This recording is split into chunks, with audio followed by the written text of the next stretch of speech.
station study, and that came up in particular last year during the budget process back last March and April. Okay, well, so we'll just skip this item, and I'll pick up my comments later on. Sorry. That's okay. It's not often that I interrupt the city manager. So we're going to go to item 3. We're having a little technical difficulties. You know, that balloon that's going over, it's kind of messed us up a little bit. So item 3 on the agenda is the Fire Department Annual Report. Our Chief, James Howard, please. Give me a few. I got the laptop that runs everything I'm having problems with. Let me get it fixed, and then we can start from the top. Oh, you don't want to start from the number 3? You want us to wait? Because I got to work on the laptop that I need. Take 5. 5 minutes.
Test 1, 2.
call the meeting to order again. This time we'll go to number 2, compensation study report. Nate Pagan, city manager. Thank you, Mayor. Apologize for the slight delay. We did test this last week and then even was working 15 minutes before the meeting. So we do apologize for the delay. So related to the compensation study, as I shared, but just to briefly recap that it's an issue we talked about it multiple times over the last several years in relation to the ability for the city to recruit and retain quality employees. We knew, based on what we saw anecdotally, that we were behind or had fallen behind pay of comparable organizations that we compete with. And so we talked various times about doing a study, and then even last year during the budget, we talked about doing a study as well. Mayor, I think you actually made the comment about finally time to do a pay study. And so we've done that. Josh Bachmeyer is going to set up some context and introduce the consultant who did the study on our behalf. Yeah, thank you, Nate. So yes, with the realization that the city's pay and compensation philosophies had kind of fallen behind those of our peers, we set forth back in June of 2022 on the process of conducting a comprehensive compensation and classification study along with the benefits. So with that, our goals were several. With the help of our consultant, we were able to review and update 150 kind of unique job descriptions, which are applicable to the city's over 600 or so employees. We assigned a job value to each specific job classification based on a proven job valuing system. Conducted an analysis of how the City of Owensboro's compensation compares with similarly situated labor market areas of both private and public employers. And we also asked the consultant to provide salary recommendations for each of those classifications, to prepare a draft classification and and compensation study findings, and to provide options for the implementation thereof. And finally, to present the results to you, the Board of Commissioners. So with that, I'd like to introduce you to our consultant, Blair Johansson, whom I've worked with over the last 8 or so months, and he is with the JER HR group. Our consultant, Blair Johansson, whom I've worked with over the last 8 or so months, and he is with the JER HR group. Thank you. Josh, can you hear me okay? Okay, excellent. Thank you. Yeah, so it's a pleasure to be able to present today. I think this may be a first on presenting on February 14th, so happy Valentine's Day to all of you.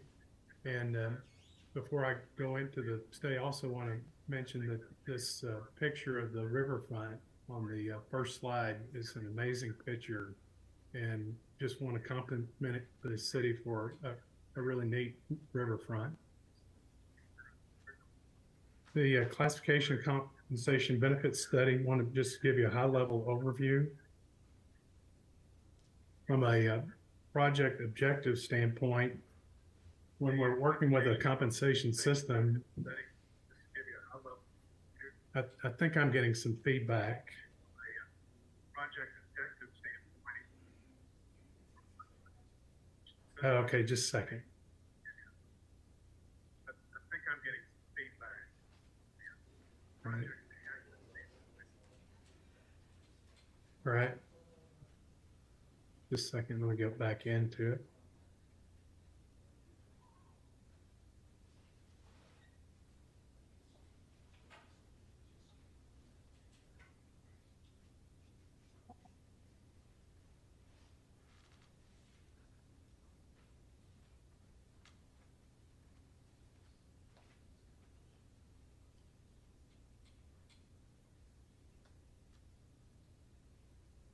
Almost there, just a second.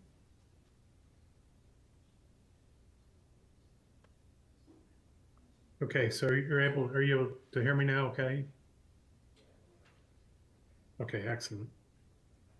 So when we're working with a compensation system, one of the things that we're looking for when working with the city of Owensboro is making sure that you have a fair and equitable salary system for your employees. And what that process means is that we do an internal evaluation of your compensation structure and your positions. And then we go to the market and evaluate the market based on other entities, like type entities or public, private entities where you compete for labor.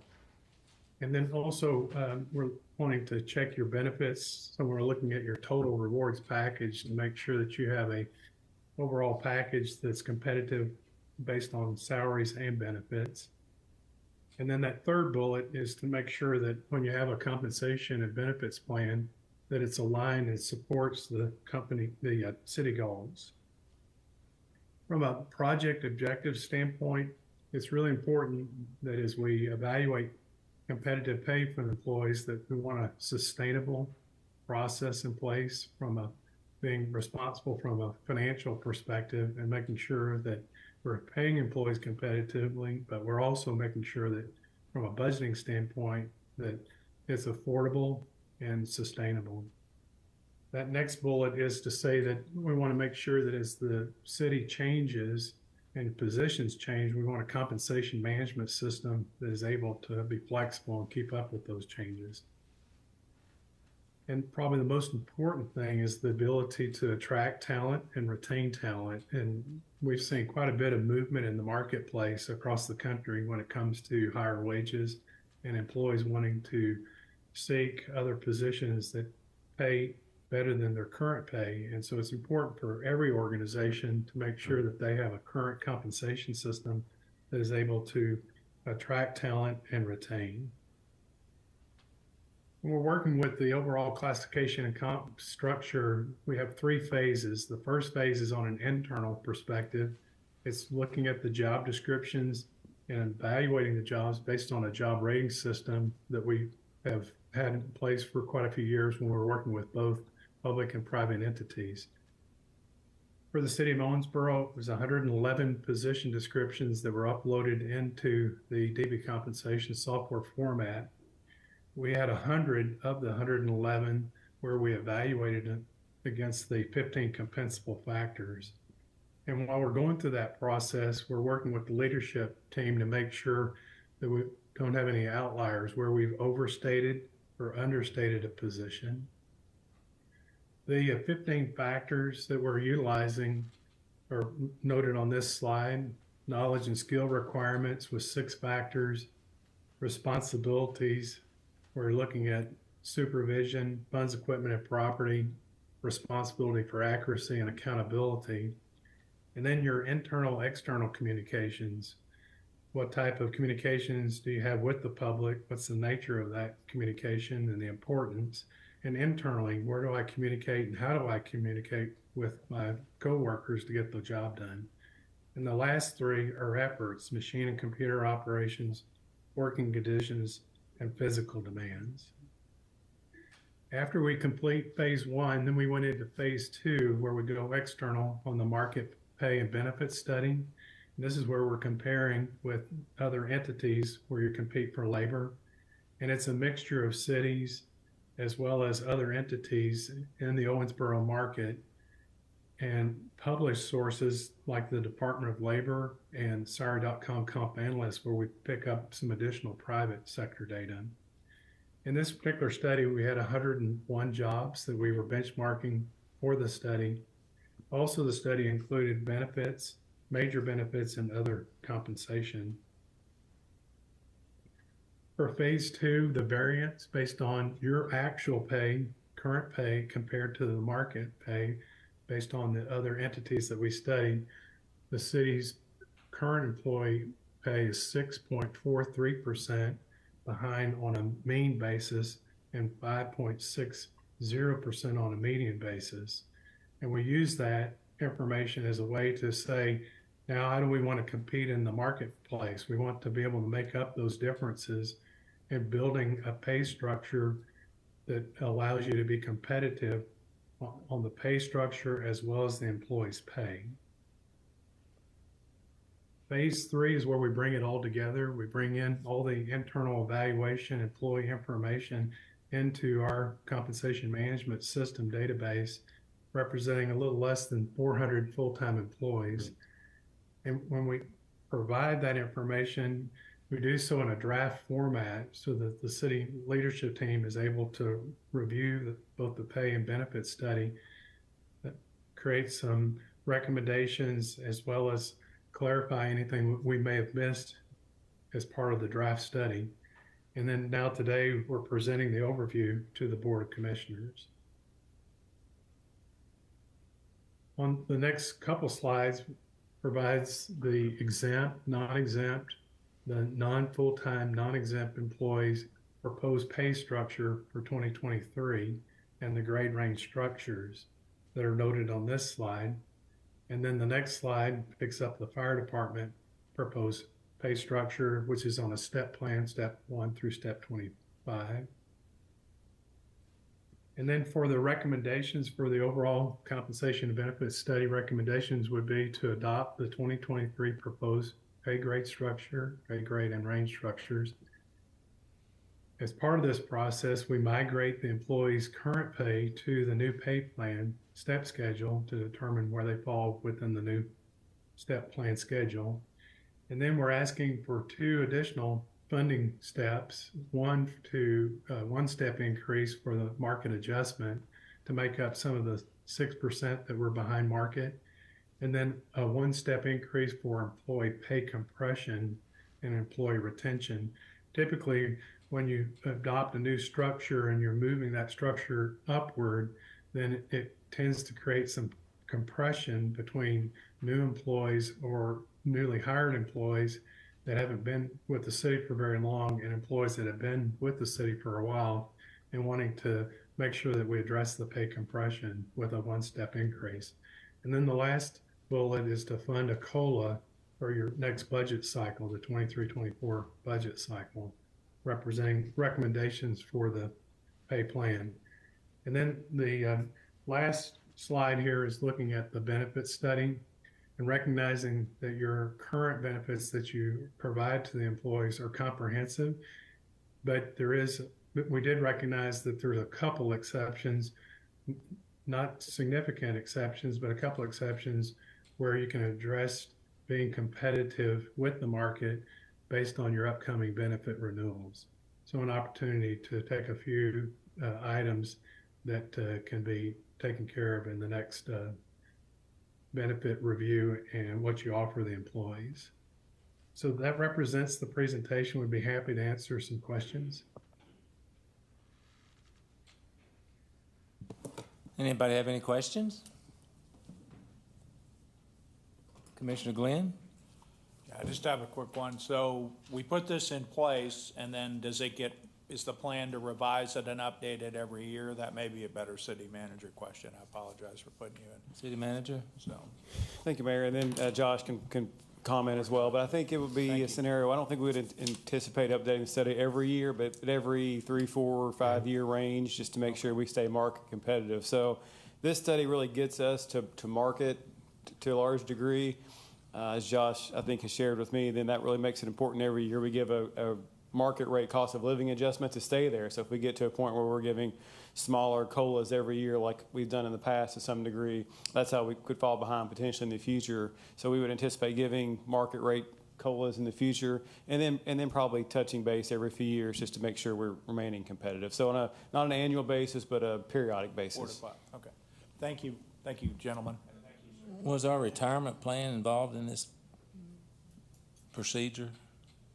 Yeah, it was. He looked at that. Now, really, a lot of the agencies that we compete with are in the same retirement plan. Oh, okay. You know, so if you look in that pool of 6 groups that were, makes sense. you know, like City of Henderson, City of Bowling Green, OMU, and RWRA were all within that pool, and they're all in the same retirement system. And we compared competitively, I assume. Well, again, we were 6% below, but that was the average of all 6 of those together. And so that's where, so we were 6% below if you average those 6 agencies. And I would share, Mayor, just going forward, so that as far as an implementation strategy or what happens next, Josh and I have a series of meetings with employees citywide. Obviously, they're going to have some questions about this now that it's presented publicly, and so we're going to meet with them and answer those questions and provide them an overview of what's been done as well. So if and when at a point where you're ready to proceed with that, really we sort of bifurcate into 2 different actions. And so State law requires we adopt our compensation plan by ordinance, and so we do that typically as part of the budget when we adjust the pay charts. And so we would make an adjustment effective for June 1. So we would come back with some ordinance to adopt those revised pay charts in the next month or two, likely with an effective date of June 1. And then, as Blair referenced in his report, we would still do the typical COLA process or cost of living adjustment that we would adopt during the budget as well. So that would be the normal process. So to sort of disentangle adopting the new pay charts in the short term, those will be effective June 1. And then on our usual process, adopt a new budget that has a cost of living adjustment that will be effective on July 1. The other thing I'd like to comment on as well, Mayor, while I still have the floor, is Blair referenced, that there's an affordability component of this as well, right? We want to make sure that we're attracting and retaining talent in a way that we want to do, but obviously there's an affordability. We have a limited and finite number of resources, and so we've looked at this in many different ways, and Angela can speak to that as well. But from a financial perspective, we feel the recommendation that Blair is bringing forth is something that we can afford from a long-term affordability or financial sustainability approach as well. Without raising taxes, I guess is what we're saying. That's exactly right. Ms. Hammer, Monica, you have anything you'd like to add? Well, I was just going to say that City Manager Nate Pagan had me to use these numbers and load them, and what that means is add the benefits, the retirement, and future COLAs and so forth, and put it into our long-range plan just to ensure that it is affordable. And thankfully, we are quite stable. Our revenue stream is stable and growing.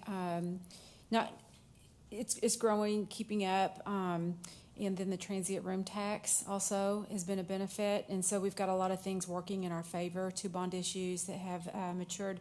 So having said all that, and putting these numbers into the long-range plan loaded is very affordable for the city. Thank you. You're welcome. Anybody else have anything to add? Could I City Manager, just add one more you're thing, on a Mayor? roll, ready to go. I know I am today. So we didn't show specific examples of specific positions because there are really just too many, to kind of give specific examples. But I will say, as we looked at our peer agencies, and in particular for police and fire, this does get our police and fire starting wages above Bowling Green and Henderson both, and in some cases substantially above that. So again, sort of coming back to the original intent was to retain our current employees, but then help us recruit new employees as well. So this does make us more competitive at this point than certainly those two who are the most competitive or the biggest potential candidates for talent for police and fire in particular. Well, I think this is my 12th, 13th year. I don't know we've ever done this before, to be honest with you. So I'm really happy with the way it turned out. If you're happy with it, y'all the bean counters, not me. Okay, anybody else? Commissioner Cashland? Thank you, Mayor. Yeah, I know there's going to be some people out there that are critical to no matter what this report says, but I look at it as not only a way to attract and retain, but an investment by the city in the future to keep the quality of employees that we have, which right now I feel are second to none. Every department in this city is well managed. People try to get by as frugal as they can, and I really appreciate that from all of the managers across the city. And I just look at it as an investment in our future before we get behind the 8 ball, so to speak. Thank you. Okay. If there's no further discussion, we'll call on the Fire Department Annual Report. Chief James Howard, please. Hey, good afternoon. First of all, I just want to mention I'm James Howard, stationed there at 512 West 9th Street. Glad to be here with you today. Assume they're going to pull up my slideshow, right? First of all, I wanted to say thank you to the administration and the Board of Commissioners for their attention to the retention, retainment. It is a big deal for our department, and glad that everybody was able to talk about that today. And it's going to make a big difference for us. And while we're getting this pulled up, I'd like to take just a moment to wish my wife a happy Valentine's Day. May not be spending a whole lot of time together today, but I don't know that she's watching the meeting, but just in case. I have a very jealous 8-year-old girl too, so wish her a happy Valentine's Day if she happens to be watching, which she should be in class paying attention right now. So Thank you for your report. that's all I got. So I do have a few other things that I would like to mention since I'm already up here. If you want to follow me with the slideshow. Once again, I know we're in 2023. The annual report is for 2022, so it's kind of encapsulating some data and some experiences from the last calendar year into this. So just flash this up there, our organization chart for those who haven't seen it in a while or who aren't very familiar with it. My position is fire chief. Clearly, you could go on up beyond that to the city administration, elected officials, and then ultimately the citizens of our community. But starting from my position down, have a administrative aide who's priceless, Carla, and then we have 3 different divisions: the risk reduction, or what you think of as fire prevention, the training division, and then the emergency services division is actually split off into 3 different 24-hour shifts. They work 24 48s, and you can see what the numbers are below those. I'll say those numbers reflect full staffing, and we're not in a state of full staffing currently. We're down 4, plus down 1 part-time position at this time. To start with, looking at our the fiscal year budget, once again, this report goes into the previous full calendar year, but because of the way that our fiscal years work, it goes from July 1st of one year to June 30th of the other. So we're operating under a budget that we're kind of in almost 2/3 of the way through, so it's offset from the calendar year.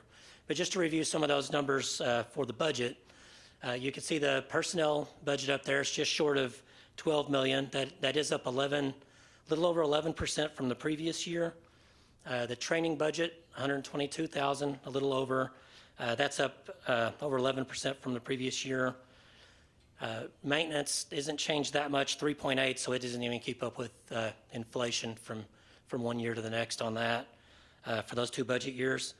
Supplies actually was somewhat of a significant decrease, and the reason we saw that, it's not that that we really needed less supplies. It's that we came out of the COVID year and what medical supplies cost, and some of the demands from the market, and some of those things have stabilized.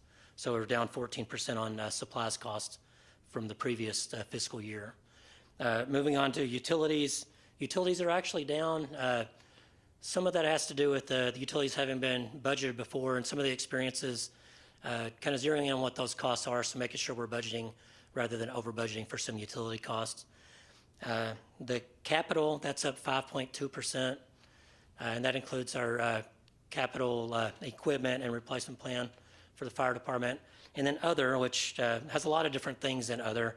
It's actually up about 160%, but other includes a lot of different things, including fuel, some of our non-cap equipment, which is the things that are going to cost less than about that $5,000 threshold, insurance, safety equipment, computer equipment, professional services. So it's kind of a hodgepodge. It's everything that doesn't fit into the other categories that are on the screen. Okay, so the total budget, that $14.3 million that's on the screen, that's an 11.5% increase from the previous fiscal year overall. And you can see the driver of that. If your personnel costs go up 11%, factoring in a 7.5% raise that the city employees got last year, along with additional expenses for retirement and overtime costs, you can see how if over 80% of your budget is personnel costs, that's going to fuel that total budget cost. Moving on to our emergency activity. So it's like the money that we put into it, and then this is what we get out of it as far as our folks hitting the street and responding to emergencies.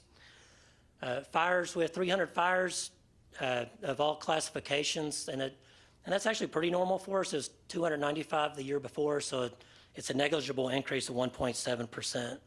Now, structure fires within that, slightly down. There's like 51 the year before, then 49.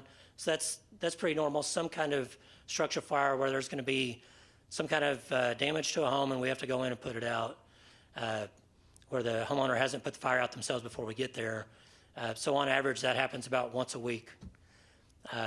So 32 cooking fires, which are not included in the structure fires. A lot of those are contained to cooking implements that people have in their kitchen. But we do try to run our data so that we understand where the problem is, what it is. 32 cooking fires in a community of our size isn't a lot, but we don't want even one to happen. And that's where public education comes in. 42 vehicle fires, I believe that number is actually a typo on there. It's actually 44, but that's pretty normal for us. It's only slightly up from the year before. So if you break over from fires over to the most significant portion of our responses, which are EMS and rescue responses, you see the most prominent call type is respiratory. In a lot of ways, we thought we were coming out of COVID in 2022, but COVID didn't completely drive these numbers for respiratory emergencies, but it was a factor. We always have a lot of respiratory emergencies. And you see the numbers for traumatic injuries, and then cardiac that outpaces the traumatic injuries. With respiratory and cardiac being the most prominent, truly emergent runs where a person has a problem that we can come and intervene in that pre-hospital arena before they're transported. The overall call volume of 8,431 that you'll note on the bottom of the slide is actually a decrease from the previous year. Our overall run volume was down 12.7% from year to year. Now, if we look at the numbers over a curve, we were on a growth curve for several years in our department, and I've been here before to speak more than once about the need to make changes and some of those changes that we made with our call processing. And in 2021, we had 9,656 runs. So we cut 1,200 runs out of that with just by the virtue of the call processing changes that we made Halloween night and things that we took advantage of the last 2 months out of the year. So if you extrapolate that over the year, we'll see how 2023 goes. We expect a significant cut in our run volume without cutting a single fire response or alarm activation or any of those things, just by honing in our medical runs with the emergency medical dispatch implementation. So a few pictures from our year in fire response.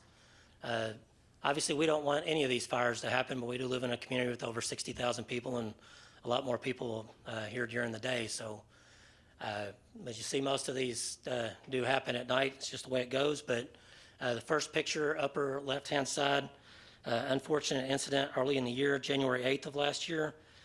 They're over by the Sports Center, 1400 block of West 12th, residential fire. Our community lost 86-year-old Mary Harrington. We did have a fatality fire. We regret every one of those. If we're just not able to save the person, they perish. Unfortunately, that was one of two fatal fires to report.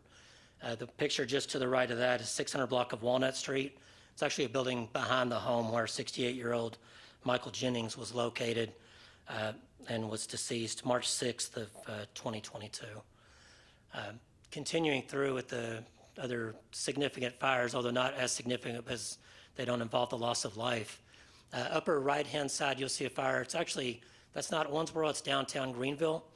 Our neighbors down the road called us for help. They had a fire downtown there on April 8th, and they actually requested help from Madisonville, Hartford, Central City, and Owensboro Fire Department, and we were glad to send a ladder truck. You can see they got, Greenville doesn't have that many ladder trucks, okay? So the ladder trucks that you see on there, those are the neighbors coming to help when they needed to make sure they're able to limit the spread of that fire in those buildings that are irreplaceable, just like our downtown. With the property damage and the economic impact to try to help limit that with our assistance. Bottom left-hand side, you see a fire last summer on Whitetail. The one in the middle on the bottom is the one that got a lot of publicity on Carter Road. It was an explosion there in that multi-unit apartment complex there on Carter Road. It was an explosion. We know that natural gas played into that. There were a few folks, they weren't seriously injured, but we did have, I believe, 4 people transported to the hospital, and all of those people were put out of their home. If you go there now, We actually had a fire across the street the other night, and you look across and it's just flat. It's just a concrete pad, unfortunately. But I'm confident that they'll rebuild. Bottom right-hand side was a residential fire, 900 block of McGill Street. No injuries there. There was significant damage to this gentleman's home. It was a win for us that the house next door did not actually catch fire. That was due to a quick response and really aggressive fight by our firefighters, which is typical of our men and women. So incidents by type, just at a glance, if you look at it, roughly 2/3 of the calls are EMS and rescue. We're not really getting away from that. In the past few years, it's been more like 73 to 76% of overall runs were EMS and rescue. The slightly lower percentage this year is due to those last 2 months and changing the call processing. So you have the fires, which overall, even though it's our brand, it's what we do, and we're the only ones who show up first to attack those problems. That's a small percentage of what we're actually rolling down the road to combat.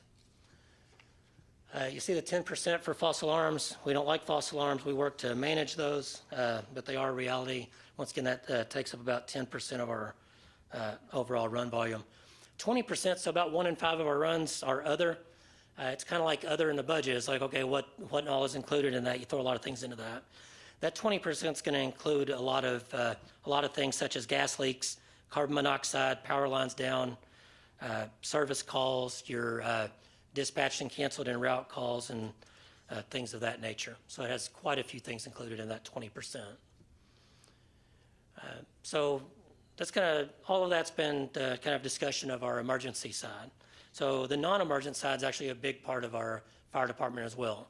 As far as how do we prepare for those things that were hitting the street to try to mitigate the inspections, how do we keep those things from happening in the first place? And then the public education events, how do we go out there into the culture and actually change behaviors to make sure that we have a fire-safe community so that we get all of these numbers down?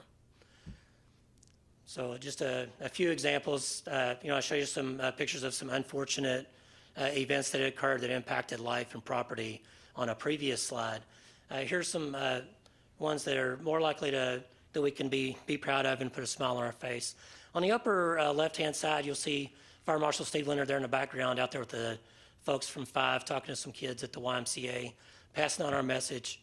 That's really cool. In the middle, this summer, we were able to host a stop from the Kentucky Brotherhood, which is a group that brings awareness to first responder fatalities. They traveled across the state and made several stops, and we were lucky and really honored to be one of the places that could be able to feed them, give them a place to rest before they hit the road and went on with their journey. Right-hand side was the live drill out at the airport. Whenever we do those things, several agencies, first response agencies from this area get together, and the level of cooperation is just fantastic to see it. You see it in these type of emergency drills, and then because of the quality of the people that we have and the teamwork between the police department, the fire department, ambulance service, county fire, and dispatch, we have that same cooperation out in the field whenever true emergencies happen. So down on the lower left-hand side, one of the best training opportunities that some of our folks had this year, our Swiftwater folks were able to go train with personnel from Louisville Fire. They may have had a little bit of fun doing it, but it was really grueling physically. But with the challenges that we have on our river, it was a really good opportunity to get there and employ some of those skills that may come up if we have a flood environment, whether it's going to help our neighbors or certain events happen here on the river. Next to that, you see a picture of our historian, Andrew Beal, who's been here to address the commission in the past year about our history project. It was whenever we were proud to be able to present a plaque to the Kentucky room there at the library for all of their assistance with giving us just an avalanche of data and news stories and pictures for our history project. The one in the middle is whenever Mission Barbecue came over and visited us and fed the crews. They're a fantastic partner for any agency for active or retired military or first responders. Mission Barbecue is out of Owensboro, but they'll go anywhere you want to go out there and try to support first responders. Below that, you have our second graders when we had them out at our training center last October for Fire Prevention Week. We enjoy doing that every year. Lower right-hand side, you see our recruits. You see the handsome gentleman in the middle, that's Mayor Watson, of course. He got to he got to meet our recruits and welcome them onto the fire department and into the city on the day that they were sworn in back last year, close to Thanksgiving.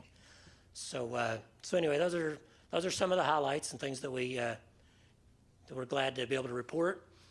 Some of our goals that we accomplished from last year, and first this goes into our accreditation effort. We completed a strategic plan. The drafting of the strategic plan, it takes years to actually implement and see through all of the elements of a strategic plan. So you start with your draft, and that's a lot of work, right, as I've learned. The community risk assessment and the standard of cover, those were developed for the accreditation process. These are documents that take a lot of work, a lot of staff hours, and a lot of effort to complete. And we'll be updating those documents probably every year. So we implemented a new records management system, working with IT here. We hired on First Do, a cloud-based system, and that modernized our documentation and our data analysis. And our fire department's been learning just a module at a time, trying to bring in the benefits of this new system. It really is, it updates what we had with our previous vendor for records management. Completed the first joint paramedic program with AMR and Davis County Fire Department. We're really proud to have 2 of our firefighters currently certified as paramedics where they weren't before.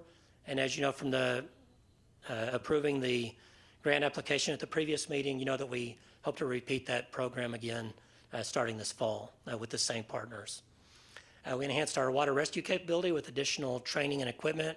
You saw a picture that was an example of that in the previous slide. And renovations were completed and our crews moved back into Station 2, I believe in early June. They'd been out since early November and had been in a leased building, but they came back home and got settled back in there at Station 2. Because we're always moving forward. The goals accomplished is to look back, pat yourself on the back for things you did. That's all fine and good, but we always have things that we're looking forward to do in the future. And these are some examples of that. So we want to enhance our advanced life support program, which we got licensed in April of 2022. We want to continue to work on that program, build it out and enhance it with continued paramedic training and budgeting for for additional equipment such as cardiac monitors to make sure that we have those on more of our trucks so they can do more good and be able to place our advanced EMTs and our paramedics at stations other than Station 1 in the future. To complete a self-assessment to achieve a national accreditation, that's a very big document that covers a lot of performance metrics that's in addition to the documents that we completed in the previous year that I mentioned on the previous slide. We'll begin construction of the training center hopefully really soon, and then Station 3 will follow, hopefully be able to break ground on that after design work that takes place this year. I'd love to see the ground break on that before the end of this calendar year. But it'll take a while to get that built. Other goals, increasing the professional development and regional leadership of the Owensboro Fire Department by hosting training events with nationally recognized subject matter experts and helping to contribute and draw bigger names to our local fire schools to make sure that we show we have some skin in the game and we're bringing in some of those outside ideas to kind of up our game, not just for our department, but to show that we're pushing that for the community and the region. Improving our outreach and public engagement through social media and partnerships to put more smoke detectors in high-risk areas. Just overall, a better and more effective approach is my goal when it comes to social media and outreach, and working with City Hall to make sure that we're implementing the right technologies and pushing our messages out and making sure they get to the right audience. Because once again, changing our culture, making sure that fire safe culture is in there from a very young age, but make sure we're hitting the community with that throughout the continuum of their lives. And then lastly, improving recruitment to reach full staffing. Some of the things that you guys talked about before I got up here are going to help immensely with that, but it goes beyond that. It goes to making sure that the brand of our department isn't just something that we're proud of on the inside, but it's something that we're communicating to others on the outside. And that any barriers that people from other walks of life have to considering joining the ranks of us as first responders, that we remove those barriers and communicate what our expectations are and let them know that it's really a high quality but rewarding career, and that our doors are open for talent. So those are some of our goals for this year. I have on there to, visit us on Facebook. There will be a longer version of this report on our website, which is owensborofire.org. I'll post something on Facebook here in a few days whenever IT gets that pulled up. We invite folks to come look at that. There are a lot of things that we're really proud of that didn't even land in this presentation because I was told to be concise, and more concise than I've actually been. But I'll say there's just so much more to say. There's so many things that our department does, and we're proud of all of them. So I just want to make sure everybody is, getting engaged and seeing what we're putting out there, because some of it's to help keep you safe and things that you could talk to your family about, or events that in the community that might be important to you, or we're letting you know that we're hiring, and we want you to tell your grandkids or your uncle or your cousin or your nephew or whoever that they need to come give us a look, so we have a chance to hire them. Does anybody have any questions? Thanks, Chief. Any questions up here? Commissioner Caslin. Thank you, Mayor. Chief, I was wondering, as far as, on these runs, you said you're cutting about 1,200 runs less than what you had the previous year, which that's always great. Do we bill the insurance companies on that, on like an EMS type run, or? We do not have a billing mechanism when it comes to EMS. When people pay their taxes, they're paying for us. Whenever we make the runs, we're going out there because we have a chance to intervene and to cause a difference in a very critical part of the continuum of the patient care pre-hospital. But we do not bill for that care. That's done by the private agency. Okay. Do you have any idea how much the average cost per run is? Have you ever figured that out? I do not have their pay schedule here, but we could get that to you. Yeah. Okay. Thank you. Chief, I have a question about your call for service. If you have to when you send more than one vehicle, is that still just one call, or? Yeah, those are unique incidents. Pardon me? Those are unique incidents. Yeah, So that is would it be more than one call? Would that be two calls? No, one of those 8,000 runs might have 3 engines, a ladder, a rescue, and a command unit. But that'd still just be one run? Yeah, they're all unique incidents. Yes. Yeah. Okay, just trying to, if you see more than one thing there, you just want to. Yeah, if they got to come from different places, I just thought maybe it was every time you send a different vehicle out, it was a different run. In our records management, like you'll put in an incident report and you include all of the units that went to that run, and then it just gets one run number. Okay, so good. that it's 8,000 separate run numbers for the year. That's a bunch. Commissioner Smith-Wright. Yes. Are you doing anything in particular to hire any black firemen? Are you just waiting for someone to apply? I'm not trying to hire anybody of any particular color. I mean, so as far as like pointed, aggressive diversity recruiting, I can't say that that's something that I'm participating in. I'm completely open to options to be able to get into segments of the community that feel like our message isn't penetrating, to try to pull that talent out, because I don't care what color you are, right? Like, I want people who can come in, who can be trained and can go out there and be effective in the field. So, yeah, I'm open to any conversation that's going to help with diversity recruiting. Josh, you have anything to add to that? Yeah, I know we have certain diversity recruitment efforts, Josh. Right. Perhaps you should speak to that more. Yeah, so. we do have an AAP plan or an EEOC policies, obviously. So we do some targeting into kind of minority publications, typically with police and fire. We also advertise in areas that are typically a higher diversity population, such as Madisonville, Hopkinsville, areas that are close to us. But as far as targeting, a specific race, gender, whatever, we don't typically do that. What we prefer to do is increase the applicant pool enough so that those entities exist within, we have the ability to hire them.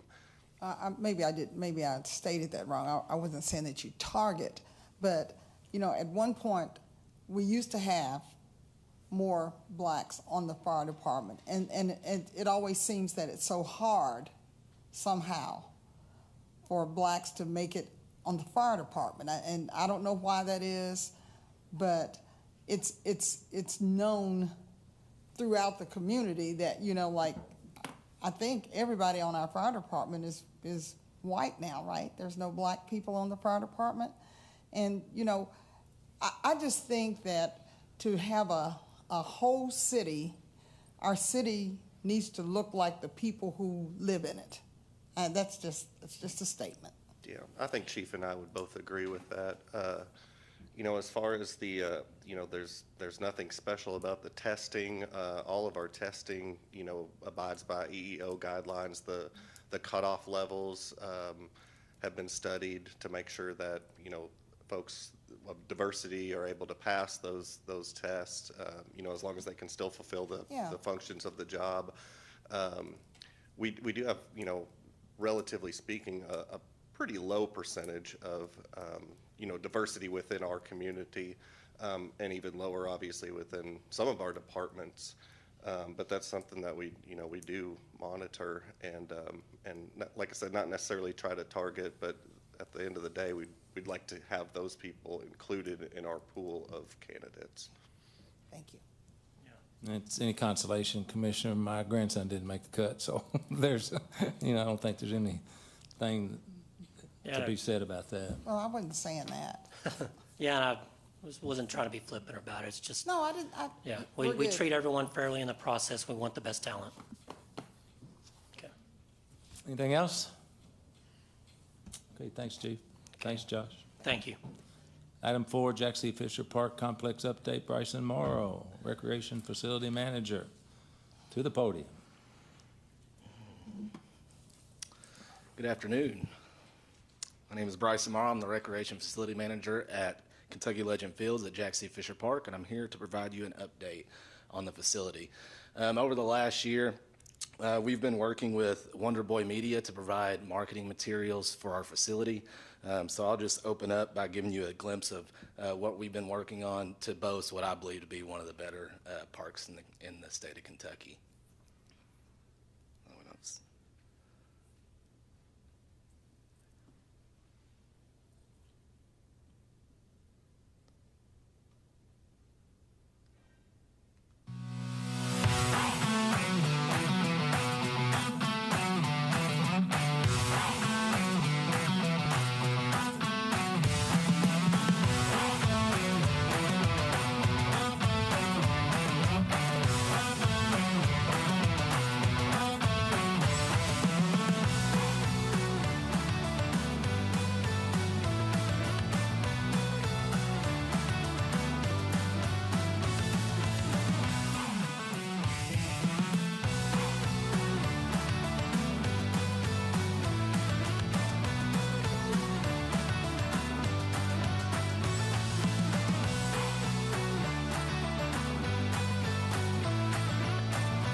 I believe that video is a testament to the hard work and dedication that was put into the renovations of the facility. We believe that this is going to help us to bring in new organizations, new tournaments, and ultimately new dollars to Owensboro. So the role of Jack C. Fisher Park, our park has 33 acres of a community park that has amenities for everyone. We've talked about the playground that we hadn't had at our facility until since the early 2000s. We've got a walking trail that's used by local patrons daily. We've got open green space for recreation and leisure activities, and we also have an extra practice field for local schools and teams to use. The role of the complex also includes hosting tournaments on the weekends that boost local economy and hosting local programming throughout the week that enhances quality of life. Local services provided. Our local programming runs from April to October. That gives us the ability to accommodate 2 youth t-ball leagues and 2 adult softball leagues, as you can see there. We've seen steady growth in our program since renovations. The cleanliness and customer service along with the renovations of the facility, are the two main contributing factors in this growth. As for adult softball, we've averaged 22 teams a season amongst two divisions in the last 2 years. There is still room for growth with this program, and we're continuing to analyze ways that we can grow the league and add more divisions. Another thing we're doing right now is local school access partnership, where we've made the facility available to local high schools and colleges to use our complex as an alternative usage site. So what this means is that these local teams will be able to practice and or play games at our facility if they are to receive cancellations on their fields during the year. We're currently working with 3 local schools right now, and we're open to working with any schools that are in need. So. Also, a part of my duties and responsibilities include coordinating operations for our sports division. We currently offer leagues for 2 volleyball programs, an adult league and a youth instructional volleyball league that we actually partner with Brescia University with and their volleyball team. That is for 3rd and 6th graders. This year we will introduce our flag football league that begins in May. Last year we rolled out our esports program that saw registrations in all 4 season league offerings. We're continuing to do research on and receive feedback on other programs that can serve the community. Youth and adult tournaments, while most local programming is done throughout the week, we host a lot of softball and baseball tournaments on the weekends. That top row up there is our partners that we work with, County Parks and Visit Owensboro. Very thankful for County Parks to giving us the ability to utilize Panther Creek Park, as we use that as team overflow for at least 70% of our tournaments. And we also grateful for our relationship with Visit Owensboro as they work to bring quality tournaments to our facility. In 2023, we will be working with a varied group of tournament organizations. As you can see, we have 4 new organizations that will be utilizing the complex in 2023, highlighted by the District 1 All-Star State Tournament hosted by Southern Little League. As we look at the tournament calendar year comparisons, we continue to receive an increase in rental requests from new and current tournament organizations, and that is reflected in the number of hosting organizations we'll be seeing in your bottom right of that column. We appreciate the support and investments we receive for our facility. As you can see, these improvements have been the #1 reason we have been able to increase the number of available weekends, increase the number of tournaments hosted, and increase the number of tournament organizations that are looking to host events at our location. For the 2023 projections, you can see that we have 37 weekends available, 37 tournaments scheduled, so that means we are fully booked. But of those 37 tournaments scheduled, you have to be mindful that there could be cancellations due to tournament organizations canceling the event or weather related.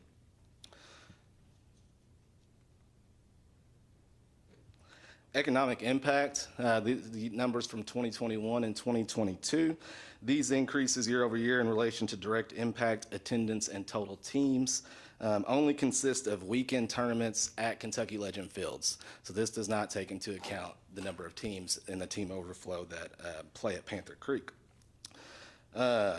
This also doesn't take into account the number of attendees that we have coming through our gates 3 or 4 days a week for local programming, although most of our programs have at least a couple of teams or players that travel from outside of Owensboro to play in our local recreational leagues.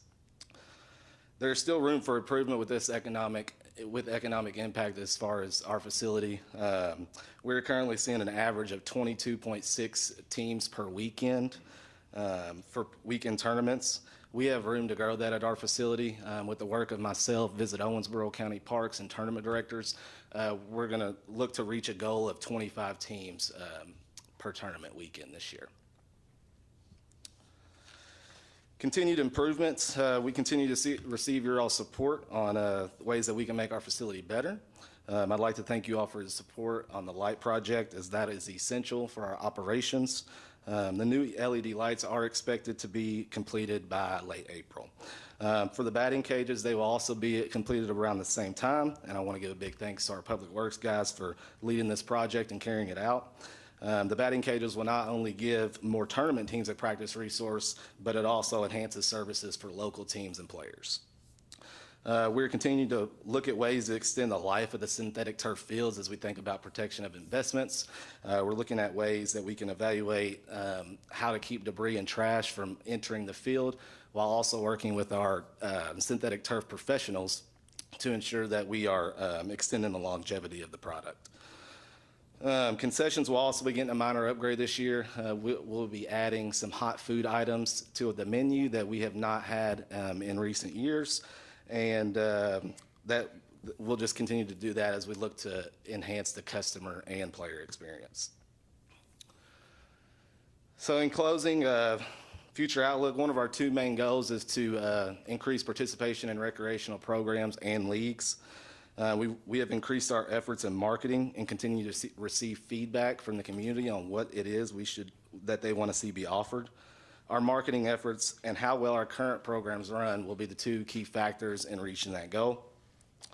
And then secondly, we want to increase the tournament experience for players and spectators. We want the players to feel like superstars when they arrive at our facility, while at the same time, for the spectators, we are looking at the things that can complement their visit so that they can take that information to their communities and share what we have to offer and what's so good about our park. That's all I have, so I'll be open for questions about the presentation or the complex, and there's my contact info. Bryce, would you think it would help if the Panther Creek was upgraded to playing surface to what we have at Fisher Park to get larger tournaments? Or does that really not matter to these? I've heard that from different directors. Okay, I just was curious, it's just such a different playing surface, and you always want to be on the turf, it seems like, so I just was curious about that. Yeah, I've heard it a few times over the last couple of years. Thank you. Anybody else? Commissioner Glenn. You're up. Mr. Morrow, one quick question I've got is, I know we used to host the state softball tournament. Of course, the state KHSSA baseball tournament's kind of floating around out there. I know we host the single A. Is there any chance down the road, next 3, 4, 5 years, we might be able to entice them to come back, at least for softball? Sure, yes. I think due to some of the regulations regarding temporary fencing being one of them, and temporary mounds or temporary things of that nature, it kind of limits our ability to do that. I believe that's kind of why it went away from us in the past. Okay. Any other comments? Commissioner Castlin? I noticed there's been a lot of improvements. Just wanted to ask you, is there anything in particular that you guys have not had help with that you would think you'd like to see the commission try to address? Anything off the top of your head? I think that is a group-associated question. Yeah, there's many things. We're always looking at different things. But right now we've been pretty blessed, like you said, with many upgrades and continued improvements. So we're willing to work with what we got for right now, but we'll continue to look at things that will put us above and beyond other facilities. So for sure. Politically correct. That's impressive. Any other questions? Okay, thank you, sir. Thank you. Next item on the agenda is city project list. City manager. Thank you, Mayor. The list has been in your packet for review. I know you all have a hard copy as well. The only thing I'll point out this month, in addition to updates on the additional batting cages and the light poles that Bryson just referenced, there is a new schedule on the indoor sports facility that, again, is a tentative schedule, but it does have a timeline for you about the potential design process, bidding, and construction of that project now that it was approved last month. So it is ongoing. So, Mayor, other than that, we're happy to answer any questions the elected officials might have. Any questions from the elected officials? I've got one very quick one. Angela, this is probably going to be for you, Ms. Hamrick, and that is on the Highway 54 tax increment financing. Remind me, where is the legislature in trying to make us whole with that legal change on us, the amount we get paid? Where are we at with that? Yes, it was Senator Givens has sponsored a bill, and we had a KLC Board of Director meeting this week, and the mayor actually probably is closer to the pulse than I am. But the mayor asked a question during that meeting, and it is going. I think they're going to speak with. Is it Representative Petrie? Yes. Is it Representative Petrie? And talk to him this week. He's with the House and see where it is. But it is. There's been a bill sponsored, and it's going to the floor. This session. Yes, that's correct. Good job, Mayor. Yes. Well, it's a short session, so That's what I wanted. it's probably going to, They have time. yeah, it'll probably be run over to next year when they have a longer session. But I was up there last week and met with Stivers and Osborne and all the rest of them, and spoke to Damon Thayer about those things that our city needs, and they're well aware of it. And he was actually on Kentucky Tonight last night, and I was texting him during the show just to make sure he didn't forget about those things. So that's there. It's in front of them, and we'll just keep plugging along. Suzanne Miles, our representative, and DJ Johnson are working hard to keep it in front, and hopefully, it just takes time, I guess. And Is that Senate Bill 39, Mayor, I think is the number? I believe that's correct. I think, I can't remember. 39 sounds right, and it was from the Senate, so yeah. I've been concentrating so much on House Bill 8 that, this has been, kind of they get tired of me calling about House Bill 8, so it's nice to have something else to talk about. So, but they're aware of our concerns, and we'll keep plugging. The KLC is a big help, because we'll put that on their radar, and they too will continue to ask about it. And just not much going to, happen during this short session, I don't think. I'll be up there next week, by the way, again. Commissioner Smith-Wright. Thank you. You're welcome. Thank you, Mayor.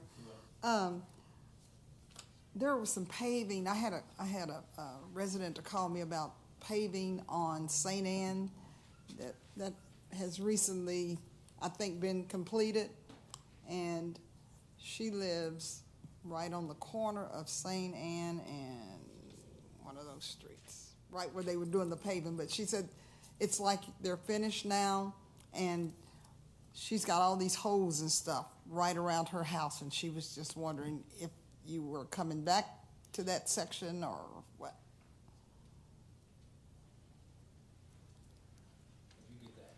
I guess get the address and let them. I know her. Yeah, we'll look into it. Look into it, yeah, because they don't have that information probably right in front of them, but that's certainly something that can be rectified, I'm sure. St. Anne goes a long way, doesn't it? Oh, you want me to give him their address now? No, at some point in time. Oh, okay. Yeah, just some point in time. Then they'll go after it, I'm sure. What else? Is that it? Okay.